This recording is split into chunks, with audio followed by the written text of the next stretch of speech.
Welcome to the Vertical Go-to-Market Podcast, where you'll discover new opportunities to grow your business from 7 figures to 8 from the world's most successful agency and B2B SaaS executives. I'm your host, Corey Quinn. Let's jump into the show. Today, I'm joined by Jonathan Stark. Welcome, Jonathan. Hey, good to see you. Nice to be here. Super excited about our conversation today. Would you mind introducing yourself to those folks who may not be familiar with you and your background? Sure. My name is Jonathan Stark. I'm from lovely Providence, Rhode Island, and I am a former software developer who's now on a mission to rid the world of hourly billing. Beautiful. Yeah, I could go on, but that's the thumbnail. So you and I know each other. I'm in your community, Ditcherville, I think is the official name. Yes. Welcome to Ditcherville, yes. And I'm a student of yours. I've learned a lot from you over the years. And I'm really excited to bring you on the show because I think you have a wealth of experience and knowledge in areas that a lot of the listening audience are really potentially interested in and can definitely benefit from. And one of those areas is this sort of domain of positioning, which is a topic that I'm personally very passionate about. One of the things that you do is you primarily work with soloists today. Is that fair? But yes, primarily. Okay. And what is a soloist, just for context? Yeah, it's someone who really is the only employee of a one-person business. So they probably have a lawyer, an accountant, or a bookkeeper or something like that. But they probably don't have certainly W-2 employees or lots of them. Generally, I work with people who were freelancers or were very successful for some reason and became more of a consultant type, and they don't really have a lot of overhead. They decided not to scale by hiring, which isn't to say that the things I talk about don't apply to other types of business models, but certainly those are the kinds of folks who I mostly work with. And I think what's super interesting about this conversation we're about to have is that a lot of the principles and the concepts that you teach directly to soloists actually apply pretty directly to the similar or the same audience that is listening to this show. So it's kind of a crossover a little bit, and I'm super interested to hear your thoughts on these things. So when it comes to positioning, and you one of the things you help the soloists do is to position themselves as the sort of the go-to person in their space. What are some of the principles that you teach when it comes to that effort? Let's start here. You want to be the one and only, either, if it's just you or if it's a small firm. If you're in any kind of service business, you want to be the one and only. You don't want to be just one of many. Because if you're just one of many, what that means is that your potential clients see you as basically the same or interchangeable with other shops or individuals that do the same thing. So if there's basically no meaningful difference between you and the next person, so you're automatically going to have a hard time raising your fees or being profitable because there's always someone who's going to undercut you. And the client, if they can't tell the difference between A and B, they're probably going to pick the cheaper one. So why wouldn't they? It'd be silly not to. So there needs to be some difference between you and the next 100 agencies or freelancers or consultants. So you really need to stand out from the crowd. And that's not it's almost like an evolutionary imperative to do the opposite, to fit in, to not stand out because you don't want a saber-toothed tiger to grab you, right? But that's not the world we live in anymore. And so standing out it's for some reason it's very scary, and a lot of people don't want to do it. They want to kind of copy things that are air quotes proven, like proven model, like this is what IDEO is doing. Let's copy them, and then you're just going to lose. I see it over and over. What are some of the characteristics of a positioning that is sort of unique and that's helpful in for a soloist or even an agency to be differentiated and to kind of be unique? Like what does that look like in the market? Yeah. So when I first started teaching people about positioning, I was sort of really thorough about it. And I used this kind of statement called a laser focused positioning statement that it's 2 sentences that consists of 4 key points, 4 variables. It's like, I am a discipline who helps target market with expensive problem and, unlike my competitors, unique difference. And over the years of teaching that to people, I've found that it's incredibly hard to answer all of those out of the gate when you're used to being a generalist. So I've sort of made kind of 80-20 rule, made like easier ways to do it to get started and eventually build up to that. But what can you do in the meantime to kind of like work your way up to it? So an easier version of it would be, I do X for Y. So I do digital marketing for dentists, or I do digital marketing or I do software development for Fortune 50 or whatever it is. It's not great, but it's a start. And what you're doing is you're continuing to be a generalist in your skills. I do this thing. I'm a lawyer, I'm a chiropractor, whatever. I'm a tattoo artist, but you're doing it for a particular group of people, vertical perhaps, but it could be however you segment your audience. It could be billionaires. It could be some psychographic like perfectionists, whatever it is. You do this thing that you would take this skill that you have and you apply it, and for a particular type of audience for whom you can deliver certain kinds of benefits that are attractive. So that's an easier way to do it. And you can think of it as, I always describe it as like an Etch-a-Sketch, where you have sort of two ways to specialize. You can specialize in what you do, your skills. You can say, I've got 100 skills. I'm good at all of them. And I'm going to specialize in only doing one or two of those. So you could sort of dial the Etch-a-Sketch way over to the right, and just specialize and take a couple of your skills. And really, those are the only things you talk about. I just do performance optimization for MySQL databases that have more than 1 billion records. It's like super specific thing a software developer could do. Yeah. On the other end, they could be like a full stack web developer. They do back end, they do front end, they ops, DevOps, they do test driven development. They have a million things, right? So you're super generalist. That would be if you dial way over to the left on the horizontal. So you can specialize in your skills. You can be more general or more specialized in your skills. And then the up and down knob, the vertical knob, literally the vertical knob, would be who you help. So what of these things that you do, who do you help with them? Is it businesses? Is it people? Is it companies? It's super vague. Or is it something hyper specific like personal injury lawyers or whatever, you name the thing. Or like I said before, it could be psychographic like perfectionists or I don't know, liberals or whatever, conservatives. It could be anything. But you can get more or less specialized on each one of these axes and dial yourself into a place where no one is. So you can dial yourself into some white space and become meaningfully different to those people. So then you could, in theory, charge more premium rates. You could race to the top instead of racing to the bottom with your fees. I think a lot of businesses who are potentially generalists today and understand this concept in theory, look at this and they may say, well, if I specialize, then I'm going to be cutting off a ton of my opportunity. And why would I do something like that? How do you respond to that? Yeah, the metaphor that everyone uses is like, why just fish with one hook when I could cast a wide net? Yeah. And I'm like, that's not the right metaphor. You don't have a net. Starbucks has a net. Nike has a net. Apple has a net. You only have one fishing pole. That's it. So would you rather be in the ocean or would you rather be standing next to a barrel full of fish? The ocean has something like 3.5 trillion fish in it, but good luck finding them in your little dinghy, right? So if you've got 1,000 trout in a barrel next to you, would you rather be fishing around in the ocean or fishing in the barrel? The fish in the barrel are going to be jumping out. Because you don't need 1% or even 100% of 3.5 billion customers. You only probably need, in your first year as a soloist, you probably can't even handle 10. So, why are you fishing in this vast space when you could just pick a place where there's demand already? These fish want to be in your boat.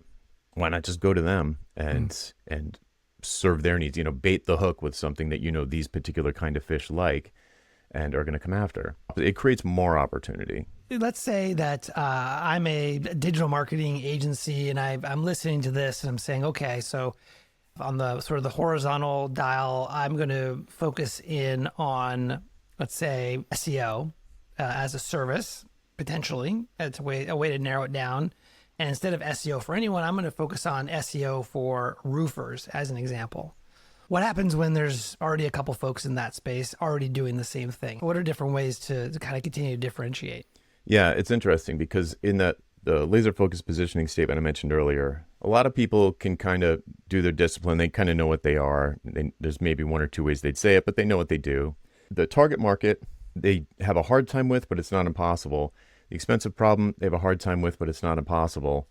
But the unique difference, they're always stumped. And the reason they're always stumped is because they don't even know who their competitors are. So how could they possibly say how they're different? So if you're in a situation where there's already a, what did you say, SEO roofers, then I would look at those other competitors and I would say, look, all right, how am I different? Maybe I don't know, maybe I'm a sort of iconoclastic, tattoo leather type of person. Maybe it's just a personality thing. Maybe it's a business model thing. Maybe the other three of them all price in a particular way, an hourly rate or percentage of spend or something like that, and you just do it in a completely different way. I talked to someone recently who does websites for power washers, and he has a drastically novel, it's just like I never heard of it before. He has this novel business model where he doesn't charge them upfront at all. It's like immediately a subscription. He calls it a payment plan, but it's immediately a subscription. So he goes out to these power washers. He's like, for $180 a month, you will have a website as quickly as 30 days. And they're like, $180 a month? That sounds great. And so he takes a risk on the front end because he's got to build an entire website in a month for $180. But it's a 2-year contract. And over the course of time, they pay him out enough so that he feels like he's making good money. And then they can extend, for sort of hosting and maintenance after that, or they can stop paying him and he just gives them I think it's WordPress or something. He just gives them the files and they can host it themselves, which no one ever does. Of course. So drastically different business model. He's definitely not the only person making websites, and he's definitely not the only person making websites for sort of home service businesses. He's probably not even the only person making websites for power washers, but I'll bet you he is the only one that charges $180 a month. And like with no, I mean, there's a commitment, but there's no down payment. There's no deposit. There's no setup fee. Yep. Easy to buy. It's super easy to buy. Yeah. I recently saw a study from HubSpot that says that those companies that study their competitors have a 2.5 times higher ROI in their marketing compared to businesses who don't study their competitors. I believe that, but I also would caution people from paying too much attention to their competitors. The thing that I think it's sort of obvious to say, but I think it's more important to pay attention to your customers. But the overlap there, I think, is paying attention to what your customers think of your competitors, who your customers even think your competitors are, because they might not even be aware of who the people that you see as your competitors. They might see something that is completely not what you do as an alternative. Yeah. Like Wix, like I'll just do it myself on Wix. Like that might be your air quotes competitor. But it doesn't surprise me that that's true. And I should add, just to jump back for 2 seconds, the guy with the $180 sites, he's onboarding more than one new paying customer per day, right? Like those are fish jumping out of the barrel into this guy's, but he's crushing it. And he has, it's not just him, he has a team of people now, but. Sure. You mentioned this concept of an expensive problem as a way to focus your positioning. Could you talk about what an expensive problem is? Yes, an expensive problem it's a situation where someone will write you a big fat check to make their life better. So this is especially a big deal when I was doing consulting in my previous life, when I was doing sort of big ticket consulting for Fortune 500s. When mobile was a big deal, you wanted someone who had a really high desire, so they've got this painful pain. You wanted them to have really high buying power, and you wanted there to be no obvious alternatives to hiring you. So you have this like very powerful upward lift on your fees. So like they really want their website to be mobile friendly. They've got $1 million budget to do it, and you're the one that wrote the book. So here, take my money. Right. So you want people. Awesome. Right. Now there's a difference between an expensive problem and a big problem. Okay. So like global warming is a very big problem, but it's too diffuse. There's not one person who's losing sleep over it or could write you a big fat check to solve it. So it needs to be a business problem. It could be caused by global warming. That could be a root cause or a contributing factor, but that's more of a mission that, if I want to do what I can to, decrease climate change or slow climate change, that's fine for a mission. But you've got to find an expensive problem where a business is experiencing this big pain that they have not been able to fix. It's urgent that they do. They're either, they're losing, tens of thousands of dollars a day. I talked to somebody once who they had a really, really bad invoicing. The whole system for their business was just spreadsheets. It was a massive Excel spreadsheets with a bunch of calculation fields, and there were multiple. It wasn't even in the cloud. It was just multiple copies of this file they were moving around, and it was always wrong. People were always overwriting other people's changes, putting it on a shared drive. And so when I'm looking for an expensive problem, I ask questions like, well, how big a deal is this? Why don't you just do this? Why don't you just do that? And I'll suggest like really simple, cheap solutions. And we tried that. Nobody stuck with it. We thought about using Google Sheets and everybody was accessing the same one, but nobody would use it. They just kept going back to the old thing. And I'm like, well, how big a deal is this really? I mean, could you just hire an extra person to like really focus on being the one that owns the spreadsheet and checks it out like a librarian? And he was like, I don't think so. We've tried that before. And I was like, well, how big a deal is it? And he said they were so slow. Their process was so slow that they were getting invoices out so late that their clients were not obligated to pay them because they were so old. And I was like, does that happen very much? And he was like, we're probably losing $40,000 a month in invoices that just expire. And so I hear that as a budget. So, that's at least $400,000. Easy. Right. Never mind all of the agita and the scrambling and the chaos. Right. So that's at least a $500,000 value in a given year. So if I can create some kind of a software solution for 50 grand or even 250 grand, they're going to throw money at. It's like, why not? Why wouldn't they do it? And then the list of reasons becomes very small, and they're not related to money.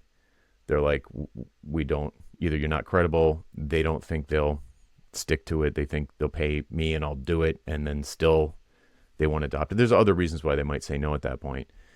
They might find someone cheaper is another one. But generally speaking, that is an expensive problem. That's a fairly expensive problem. In your mind, is there a correlation between an expensive problem and the requirement to work with a specialist? I think they wouldn't have the problem if it didn't require a specialist. Really. So if it's someone who's willing to write a check to solve a problem, that's like a personality type almost. But it's like, what's the quote? Like, the best tool in your toolbox is a checkbook, as a business owner. So if they're already the type that would write a check to solve the problem, then they've probably written a lot of checks already to try and solve the problem, and it just hasn't worked. So then they sort of have educated themselves that we cannot get this ball across the finish line on our own. All these other things we tried didn't work, so we need to call in the big guns or something like that. Yeah. So then they go asking around, who is the one? Who wrote the book on this? Who, you probably, the person who speaks at conferences about it, has been speaking at conferences, the one who has delivered these kinds of results to other big companies like mine.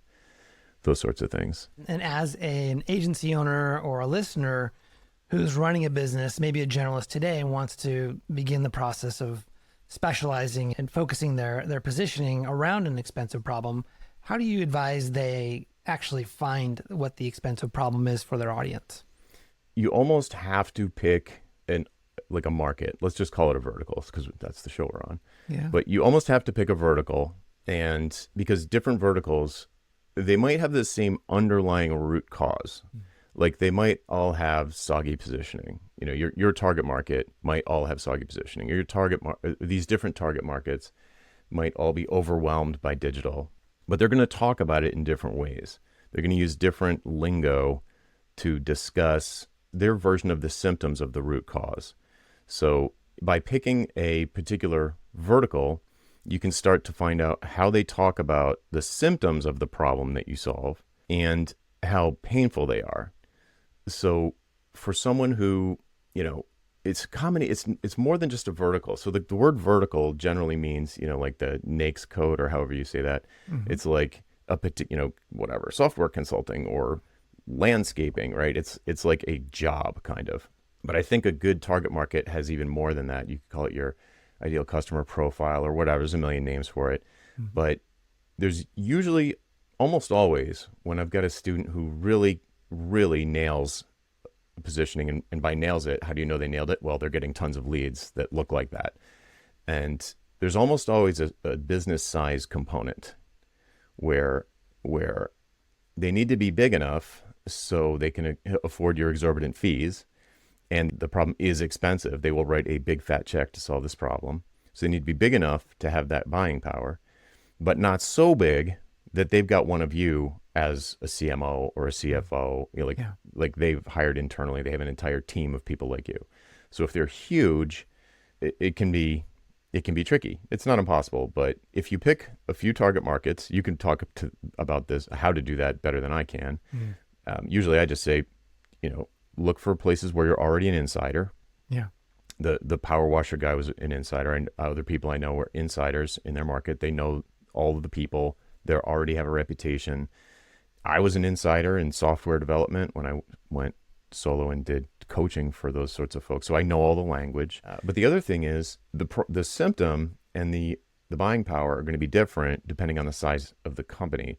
So once you focus in on, say, CPAs, you're probably also going to say CPAs who don't have any partners, who do run their own firm, who have a handful of employees, but not 100, and they're doing between 750,000 to 1.5 million, and they want to get to 3 million. Yeah. So that's like a perfect customer profile for someone. And if you get that specific, you can start to read their minds, because you talk to a few of them, you have conversations with them, and it's like, how do they articulate the symptoms, the painful symptoms that they're experiencing? And you might talk to someone like that and be like, well, your positioning is terrible. Like, it's the same problem that most small businesses have anyway, but they're going to talk about it in a different way. And their expensive problem, just to keep going with this example, their expensive problem is not really that they want more money. I mean, yeah, that would be nice. But the real problem they have is that they're working weekends every week. And what they really want is their time back without losing money. And then once they get there, then we can talk about growth or something like that. But in a different market or a different psychographic, someone who's maybe way more ambitious, could be the same CPA, could be the same size firm, but they don't have kids. They don't care about the weekends, or they're an empty nester. And they are perfectly fine grinding 7 days a week. They're going to have they might still have the same problem, like soggy positioning, but they want a different thing. So it's the same root cause, but the thing that they will write a big fat check for is different. They want to double revenue instead of get their weekends back. It manifests itself differently. Right. Yeah, the desire is different. Hey, it's Corey. Almost every day, I talk with agency owners who are frustrated with getting their outbound program off the ground. The truth is, too many agencies are too dependent on inbounds and referrals to grow their business. We all know that it's getting harder and harder to generate inbounds, and that it's just not a sustainable way to grow your business. I'd like to give you the 6 secrets for driving consistent ROI from your outbound that I learned as Scorpion's Chief Marketing Officer, where we doubled the business from 20 million to 40 million just by adding outbound to an existing inbound only program. It's a free 6-day email course that will transform your outbound from broken to consistently driving new sales opportunities. You could sign up and get the first secret right now by going to getoutboundroi.com. That's getoutboundroi.com. Now, back to the show. Changing subject a little bit, in this new world that we live in, previous to when we hit record, we were talking about the power of AI and its ability to generate content. Mm-hmm. And, many agencies today, and any business is really subject to this sort of, what does this actually mean for businesses, but in the context of agencies who have built their positioning and their brand around sort of the execution aspects of digital marketing, let's say, like for instance, blog post writing or website generation. There's the list goes on. But the point is that they primarily position themselves as a doer. They're functionally very sophisticated, and that's their positioning, is they're a function. They're an expert in execution. As AI sort of begins to proliferate in this world that we live in, how do they begin to transition their positioning from a doer to an advisor, where they can be paid instead of for the execution, but more for their expertise and their strategy? A lot going on there. So the first thing I would say is as globalization proliferated over the past 20 years, I feel like now, and remote work has become a relatively normal thing, like this commoditization of execution has been going on anyway. Yes, it is just probably taken a quantum leap. So the first thing I would say is don't resist it, embrace it, but that means that your business model might need to change, because if if everyone's cost structure collapses, so now you can create the same amount of output as you used to in half the time, in a fifth of the time, and you are charging hourly, let's say, probably most of your audience isn't, but let's just say hourly or some other time-based version of that, day rates or something, charging on inputs, then you're probably going to have to adjust your business model, to something that's either for deliverables, per deliverable, but now you can create the deliverables like twice as fast. So great. Maybe you could even lower your costs and still make more money. I don't know. But it's if you think of AI as like a bunch of interns, what would you do if like there was suddenly a flood of 1 billion free interns in the market, that were working for your competitors? So I would say embrace it, figure out how to use it to create leverage, which could include changing your product and service mix. It could include a business model tweak. Probably not. I think for folks listening, it probably won't be a full business model tweak, but it might be changing your mix of products and services. If you don't do it, your competitors someone's going to figure it out. I saw two tweets on this that really resonated with me. One was a software developer who's very experienced, very well known, like million followers type of software developer. And he was like, I've been resisting looking at ChatGPT. I finally got over my reluctance, and now I know why I was reluctant. 90% of my skills just went to zero value, but the remaining 10% 1000x'd. So, and the other tweet was, I think ChatGPT and generative AI will allow for the first $1 billion solo business, which I was like, that I could see that. So it's going to affect everything for sure, to larger or smaller degree in the digital space. Anything that's digital is going to be affected. So embrace it, get used to it, find ways to create leverage with it. But okay, then to the final question, the final piece of your question was about becoming known as more of a doer, less of a doer and more of a thinker, or I know how to do. So you or your agency has sort of institutional knowledge. You have a reputation for delivering a certain kind of results, and you can sell those results. You don't have to do, like if it made sense to hire a bunch of employees and mark up their time and make a living based on that arbitrage, that might be over, but that's okay. You can just price differently. So it's the results that the clients want. It's not the blog posts. They don't want the blog posts. They want better SEO. And why do they want better SEO? They want more money. They want like lower customer acquisition cost, whatever it is. So use these new tools to deliver the outcomes that your buyers want, and stop talking about the inputs. So stop talking about, we'll do this many blog posts. You could still do that and then just write them very cheaply with ChatGPT or something. But I feel like if you do want to make that transition to sort of a higher level business partner, you need to start thinking about and charging for the results. And then that will cause you to think differently about how you engage with your clients, most likely.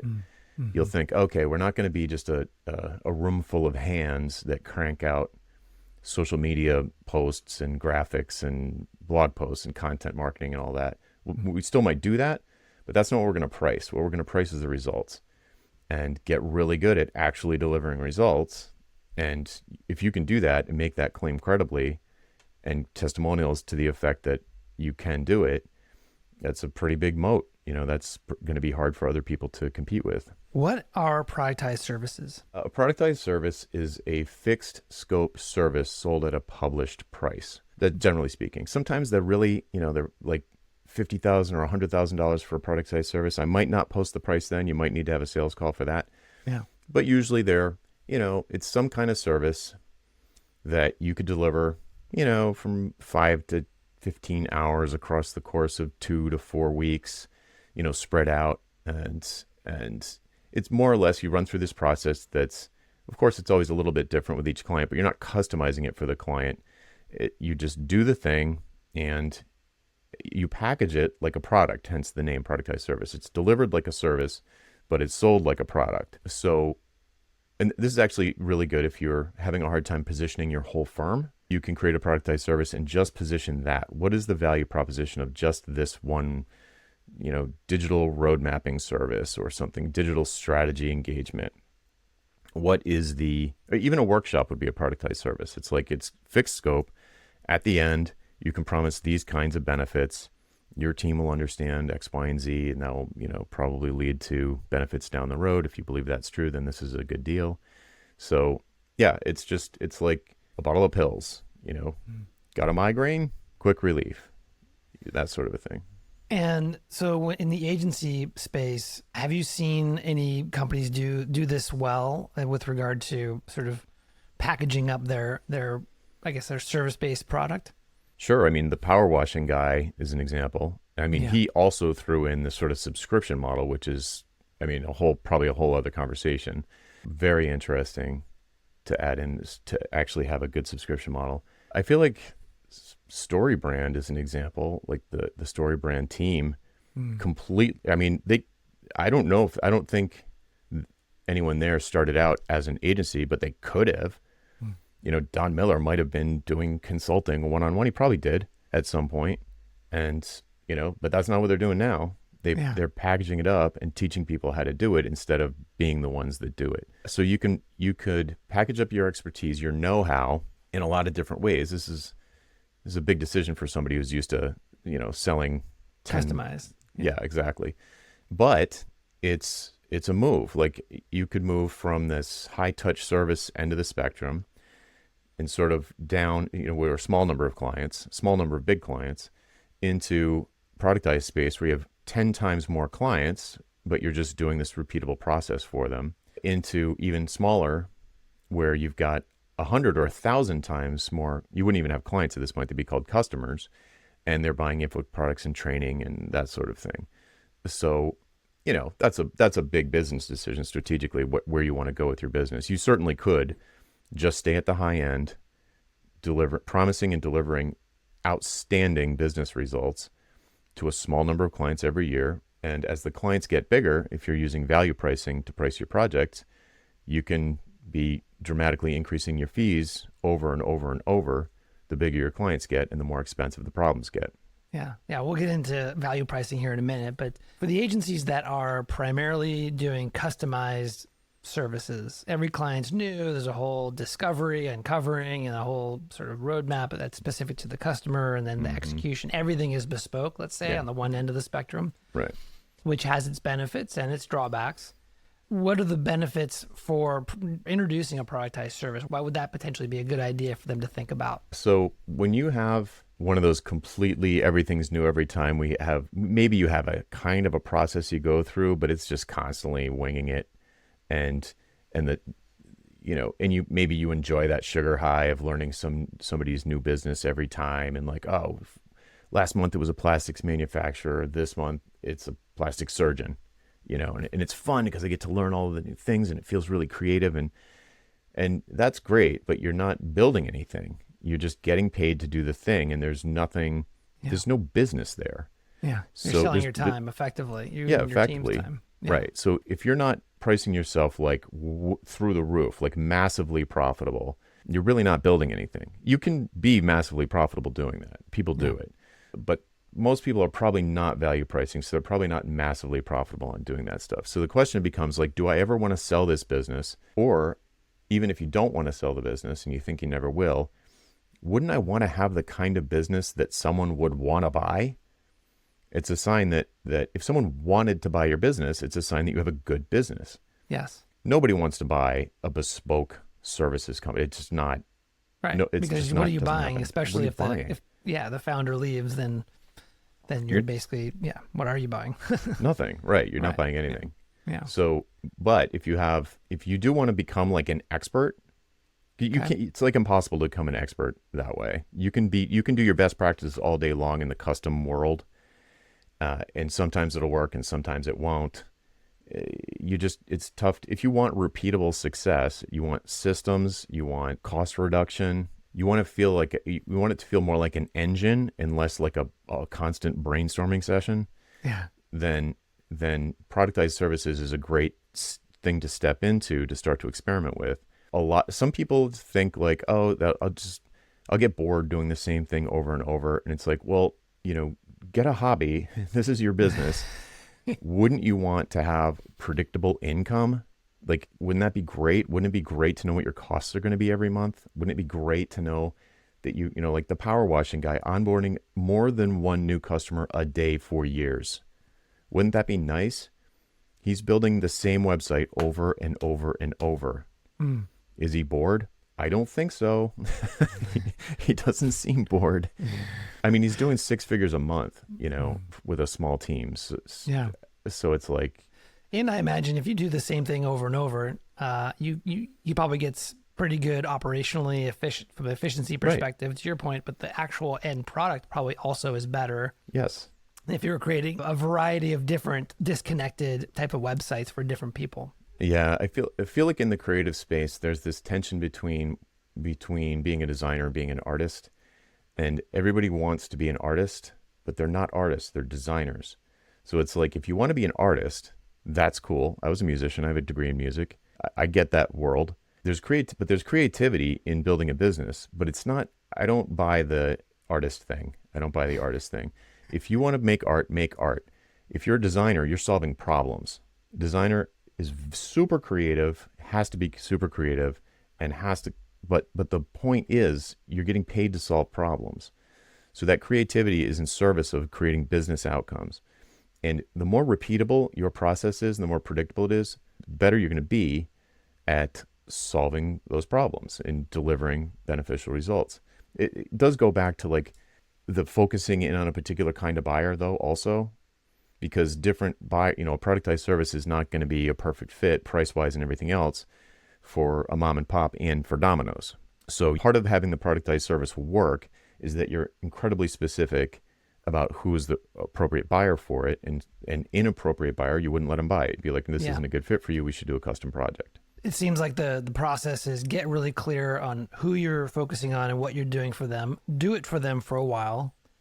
Begin to recognize patterns in the work that you're doing and try, look at it from a productization perspective. Like, what could we package up, put a price on it, and merchandise that individually from our custom services as a way to bring more people in. Yeah, I mean, I don't know why you wouldn't want to experiment with that. At least it doesn't mean changing the whole business. You could try a productized service, see how it goes. There's a great book on this called Built to Sell by John Warlow, where he sort of like it's a sort of fictionalized account, written like a parable almost, of a design agency that specializes and creates a repeatable productized service. And like all of a sudden there's something you could sell. And like I said before, even if you don't want to sell, being able to sell means you've created something, you've built something. Yeah. I like the saying, build a business that everyone wants to buy, but that you don't want to sell. Right. Right. As soon as it becomes super attractive, it's like the last time you want to sell it. You're like, well, it's running like a well-oiled machine. Right. Why would I give this away? This is a great asset that I'm you've barely built. working. Yeah, exactly. So it's fair to say then that taking a vertical approach to your business will help put you in a good position to uncover potentially very powerful productized service that could help you to eventually sell if you want to. Yeah, I think that's the easiest way. There are other ways, but they're hard and risky, harder and riskier, I think. I think picking, my business strategy is like help people you like get what they want. And if you can do that over and over, you're going to be fine. Yeah. Right? So the key piece there is people you like. Like, who are the people that you want to hang around with? Because most service businesses, you're going to be exposed to your clients as much as your family. So when, if there's a difference between like hanging around with accountants and hanging around with artists, like who do you want to hang around with? They both have demands. They both have needs. They have different buying power. So you would create your productized service or maybe even products in a way that was affordable and a good value for whoever your target is. But yeah, picking who you want to help is hard. Like, people don't want to do it. They resist it. If only there was a book that described the process. But yeah, but it's not easy. But in terms of building your overall business, it's an exercise that's difficult. But in terms of your overall business, that is putting yourself on easy mode. It's like you're just stacking the cards in your favor. If you just pick who you want to sell to, even for just a year, it doesn't have to be forever. You can do a new vertical after. I've interviewed a lot of very successful agency owners who've taken a verticalized approach, and one sort of thread that sort of ties them all together, and this is true from my experience at Scorpion and other places I've worked, is that, to your point, that there's sort of a requirement that the founder or the business owner, the person who is basically running the show, really has to have some kind of intrinsic care for or interest, like in that target audience. So an example may be HVAC businesses, and the owner of the agency, Cristiano, he really likes working with blue collar folks, right? There's another gentleman who has an agency that focuses in on sort of multi-location medical practices, Alex Membrio, and he really cares about being a part of the solution when it comes to healthcare, and he believes that that's part of the work that he's doing is he's helping that mission. And so there's definitely, when you do focus down, you definitely spend a lot of time with them, and there needs to be sort of that inherent interest or respect, care for that business vertical. And I think by doing that, it helps you to really amplify the results that you're able to create. I mean, think about it. Everybody listening is in a service business. If you don't want to serve, then open a laundromat. Like, it's fine. Do something else. Like, you don't have to be a service provider. But if you're going to be in that kind of business, what you just described, actually caring, it's a competitive advantage. If you're in the mindset of like, oh, I just want to be a sort of pure entrepreneur, that's cool too. If you just want to be a pure entrepreneur and just invest in more or less random businesses that you think are going to work, that's fine. That's a path. But that's not what anyone listening to this is doing. I don't think. I mean, did anybody listening isn't thinking of themselves as the primary investor in this firm that they're running? I doubt it. I doubt they are. Yeah. So if that's the case, then, well, wouldn't it be nice if you actually cared about your clients' transformations and improving their well-being? And then acted like it. I think everyone will give lip service to that, but then actually acted like it in the product and service mix that you create for them. I think that there's a correlation there between the folks who give lip service to it, they burn out, they decide something else, in 6 months because they're not seeing immediate reaction. Yeah. Mm-hmm. And then those folks who actually make it across that chasm, if you will, are the ones that are doing it for the greater purpose. You reminded me back when I was after college, I moved back home and I worked at a restaurant as a host, and I really didn't want to be there. And I was really not a good host. Like, I got fired because I just didn't want to be there, right? I just didn't want to do my job. Yeah. Right. I mean, people might have already gone through this phase. Some folks listening might be past this phase. But there's a phase when you first start where the profitability is like a lagging indicator that you're doing something right. So something has to carry you through. Or if you did a pivot, if you're listening to this and you're like, they're right, I'm going to pivot. I'm going to start doing productized services or something.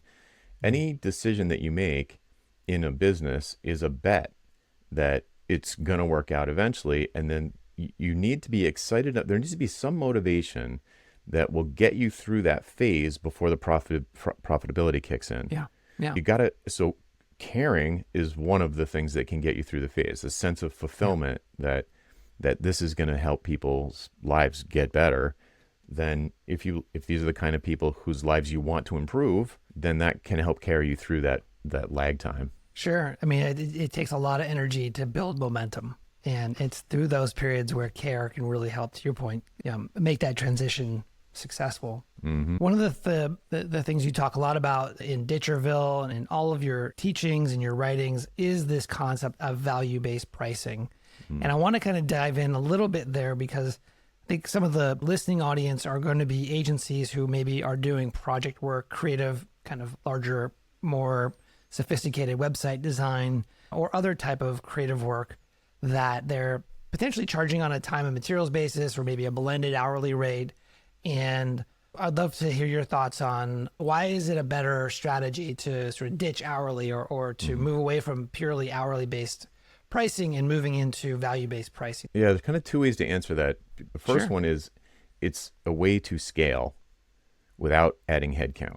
So if you think that the only way that you can scale your business is to add headcount, hire, hire, hire, hire, hire, that is a way to scale, but it's not the only way. But it's the only way that most people think of. And if you are a great leader and you really want to be a great leader, you want to be a great boss, you care about your employees' well-being and you want them to grow, then you're probably going to be good at it. That's probably a good move for you. But if you're someone who is really doesn't want to be a manager, they're just doing it because that's how you grow and that's the only way they know of, then you're probably not going to be a good boss. And then you have all the attendant problems with that, like employee churn, low morale, revolving door policy, spending a ton of money onboarding new people, always having open positions, restaffing projects constantly, you get all those nightmares. So on one level, value pricing is a way to scale a service business without hiring. So that's pretty interesting.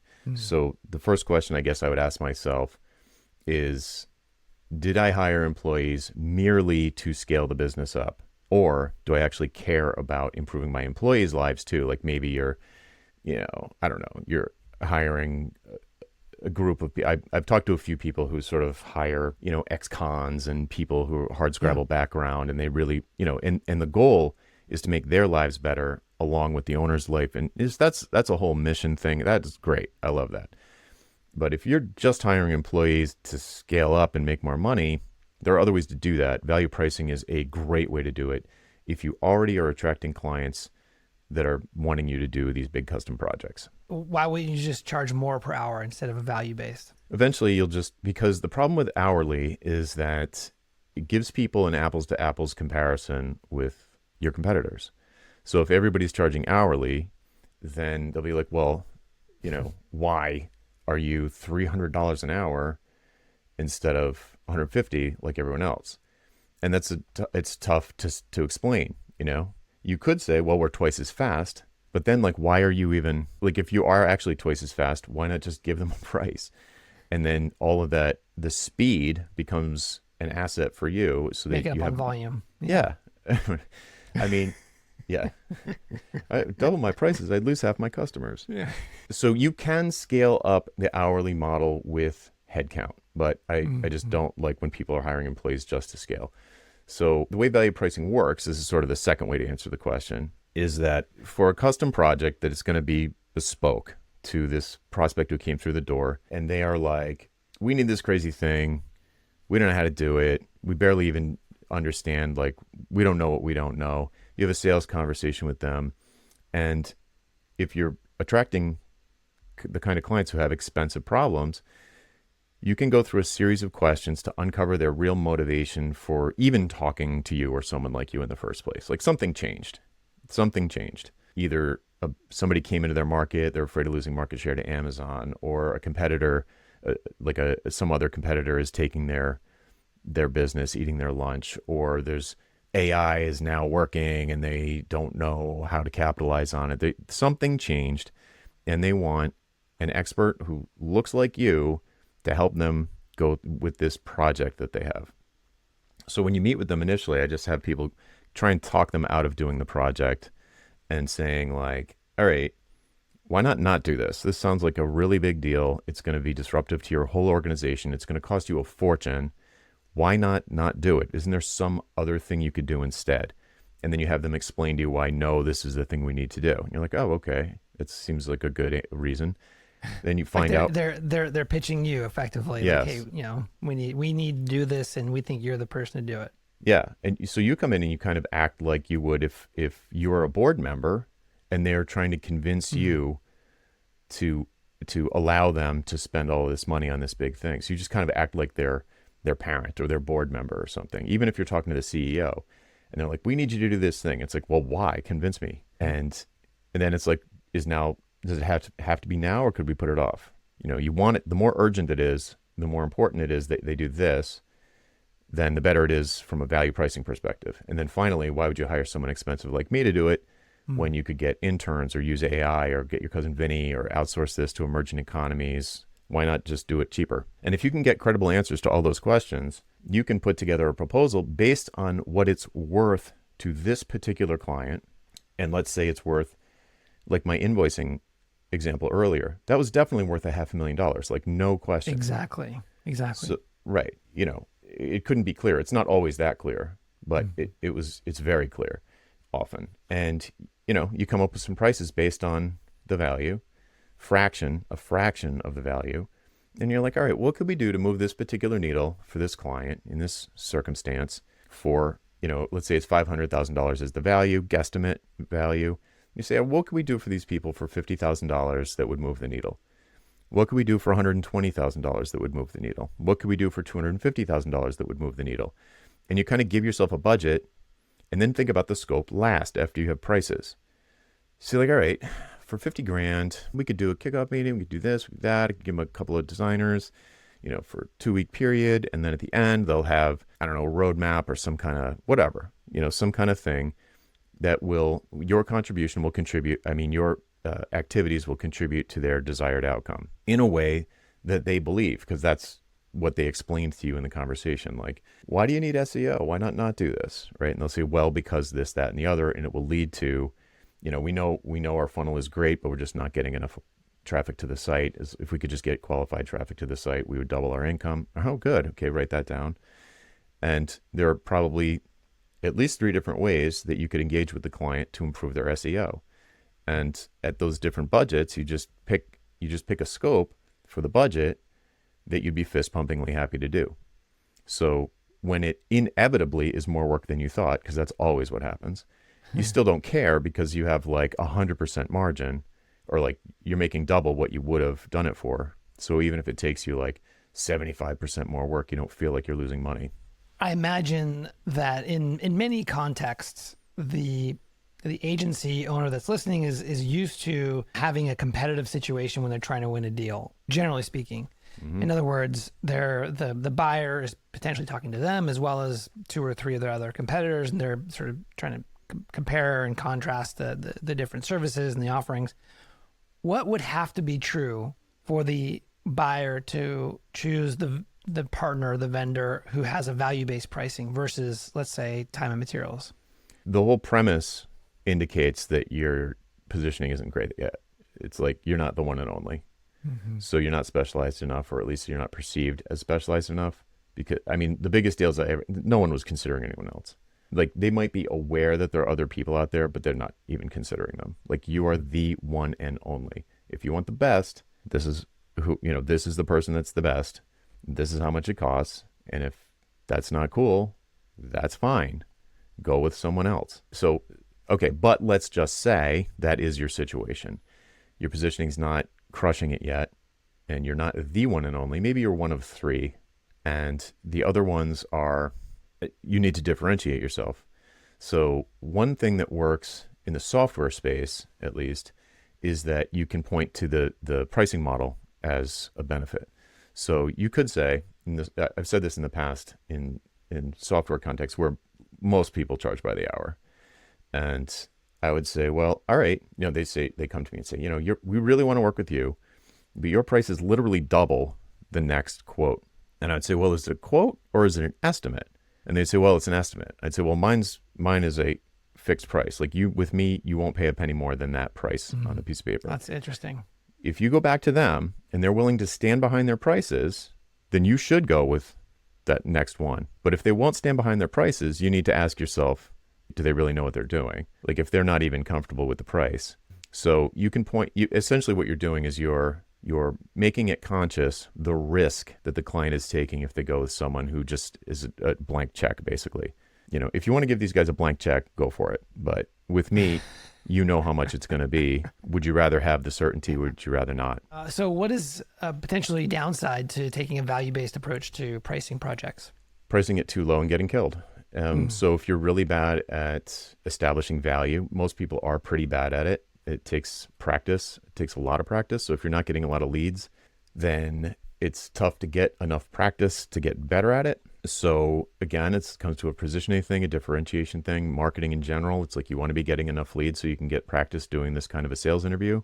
When you do go to do it, make the scope as small as possible. Make the project as small as possible, which is the opposite of what, even when you're good at it, I try and make the project as small as possible because that's risk. The bigger it is, the more risky it is. Yeah.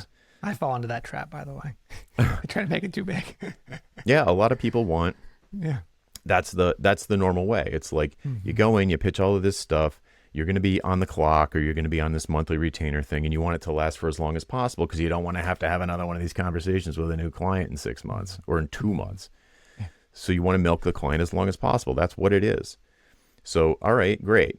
And not that you're not helping them, but you know what I mean? It's like you're trying to avoid sales conversations. You don't want to give a solid price because well, again, I'm speaking for software developers. I don't know about your people, but in the software space, the financial incentives are set up such that you will underestimate to get the gig. And then when it goes over budget or over estimate, you go, well, I told you it was an estimate, but they had to make a purchasing decision based on that number. So they consider it a price, even if in flashing red letters, you have it say, this is only an estimate. My estimates usually go over by double. Nobody reads it like that. They can't make that decision. Yeah.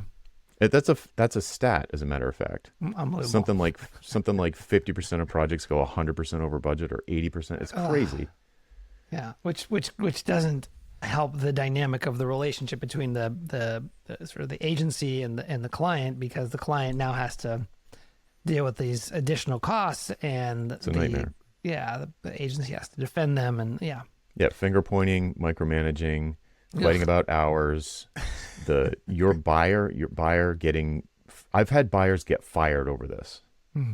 Like their boss is like, this project's out of control. You're out of here. There is so much more to unpack here, but unfortunately we're running low on time, so we'll have to continue the conversation another time. But I have a couple quick questions. Tell us a little bit about the work you do, Jonathan. Tell us about Ditcherville and how people can learn more from you and get in touch with you. Sure. I appreciate that. I mean, the best place to go is like jonathanstark.com. There's a bunch of links right on the homepage, but Ditcherville is really interesting to me. It's a community of, 500 or 600 people who are mostly soloists, but some small boutique firm owner types. And, every other week we do this sort of like live Q&A session, over video. And then in between calls, people share their wins and share their questions. And, hey, could you give me a teardown on this web page? And, and I'm in there and I do that stuff. But it's really a place for these sort of independent entrepreneurs to hang out, and get advice from each other and see like what worked for you.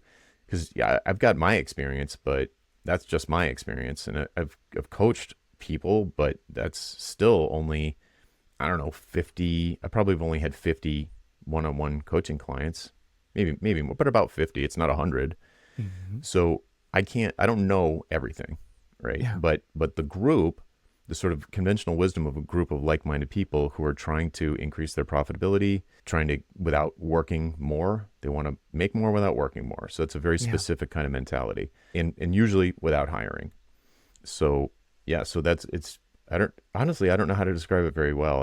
I'm realizing. No, I'll share from my experience. I'm a member of the community, and I think the things that I value from it, number one, it's just thinking from a value-based perspective. It requires, at least I'll speak for myself, it requires me to rewire how I think in some respects. And so being a part of a community who are also committed to building their business around a value-based pricing, as well as positioning, as well as productized services, everything we discussed today, it's a community of people who realize that is I'll speak with my bias, it's a better way to build a business. And so that's sort of the common bond. And there's a really high level of quality of folks in there who are truly doing the work, which I appreciate. And so I get a lot out of it. Yeah, that does make sense because it's a huge mindset shift. So if you can get support from people who are working, air quotes, in public, then it does seem really beneficial. Last question, Jonathan. What's your motivation? I want to rid the world of hourly billing. I hate it. Love it. I hate it.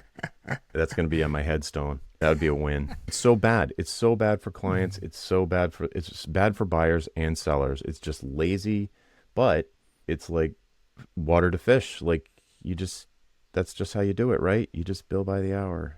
I think the listeners who run their business that way know it intrinsically. When they hear you say that, they're like, yeah, you're right. But, but what? So what do I do? And what do I do instead? Yeah. Right. And so I think the value-based discussion, I think, is definitely worth exploring. So if you aren't already familiar with Jonathan or are on his email list, I highly recommend it. I'm on it. I get a ton of value from that. And just to confirm, your website is jonathanstark.com. Beautiful. Thank you so much, Jonathan. I appreciate you coming on the show. Anytime. My pleasure. Thanks for having me. All right, folks, that's it for today. I'm Corey Quinn, and I hope you join me again next time for the Vertical Go-to-Market Podcast. If you receive value from this show, I would love a 5-star rating and review on Apple Podcasts. Thanks, and we'll see you soon.